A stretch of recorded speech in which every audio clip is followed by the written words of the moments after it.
All right, let's talk about the Middle East's energy sector. We're talking about absolutely massive steel assets, right? And they're sitting out there in some of the toughest conditions you can imagine. Today, we're diving into how AI is completely changing the game.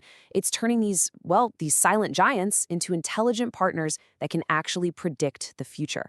And that's the key here. We're not talking about reacting to problems anymore. We're talking about seeing them coming, long before they ever have a chance to start.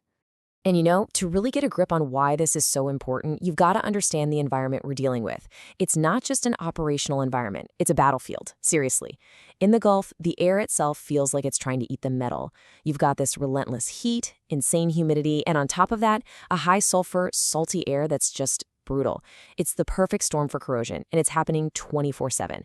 It's a constant, aggressive attack on every single pipe, vessel, and tank out there. Okay, so how have we managed this for decades? Well, we've had a really robust set of rules. The API codes, 510, 570, 653, these aren't just suggestions. They are the absolute bedrock of safety in our industry. They're the non-negotiable rulebook. For everything from pressure vessels to pipelines to tanks, these codes have been the gold standard, ensuring we operate safely. It's a whole culture built on compliance and proven scheduled checks. So that leads to the big question, right? And it's a question any seasoned engineer is going to ask. I'd ask it myself. If these codes have protected billions of dollars of assets for decades and done it well, why are we trying to fix what isn't broken? Why are we talking about adding all this complex, probably expensive digital stuff on top of standards that we know work? It's a totally fair question. And the answer is pretty interesting. It's not about replacing anything. It's about making it stronger. And this is where that new digital toolkit comes into play. So you've got IoT sensors. Think of them like 1,000 tiny little eyes and ears stuck all over the equipment, listening and watching 24/7. Then you've got machine learning models. That's the brain of the operation. It takes all that data and finds tiny patterns a human being would just never ever spot. And digital twins? That's your visual command center, a virtual copy where you can see everything happening. The key here is that these tools don't throw out the rulebook. No way. They just feed it this incredible stream of live information, stuff we could never get before, to power a much smarter approach called risk-based inspection. Yeah, and I love this way of thinking about it. The philosophy here is what's really cool. So think of the API codes like your mandatory annual physical at the doctor's office. It's absolutely crucial, you have to do it. But what about all the other days of the year? What happens between those checkups? That's where this new tech comes in. It lets us see what's happening in those gaps. So again, we're not throwing out the rulebook, we're just trying to read what's happening on the days between the chapters. This slide really lays out the whole shift in thinking. On one side, you've got the old way, time-based inspection. You show up on a schedule, say every 2 years.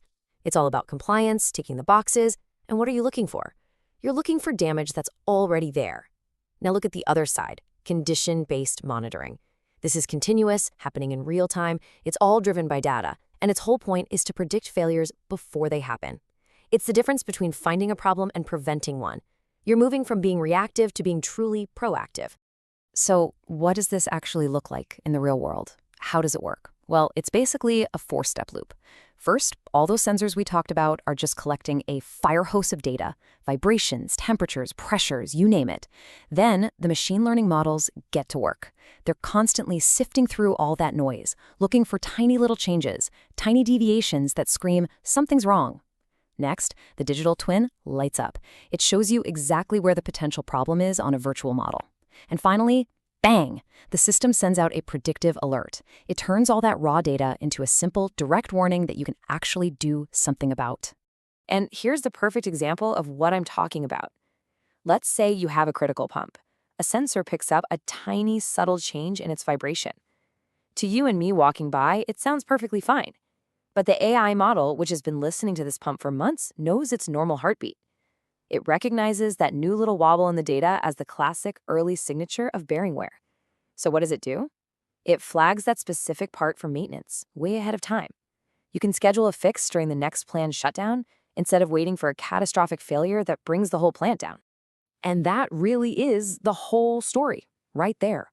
It's the critical takeaway. We're seeing this massive shift in what's even possible, all thanks to data and AI. The entire industry is moving from a game of finding failures that have already happened to a new game of predicting them with incredible accuracy. And honestly, That changes absolutely everything. Okay, but let's be real. Cool tech is one thing, but this is a business. And in this business, the number one goal always is maximizing asset uptime, keeping the plant running. So the bottom line question is, what's the ROI?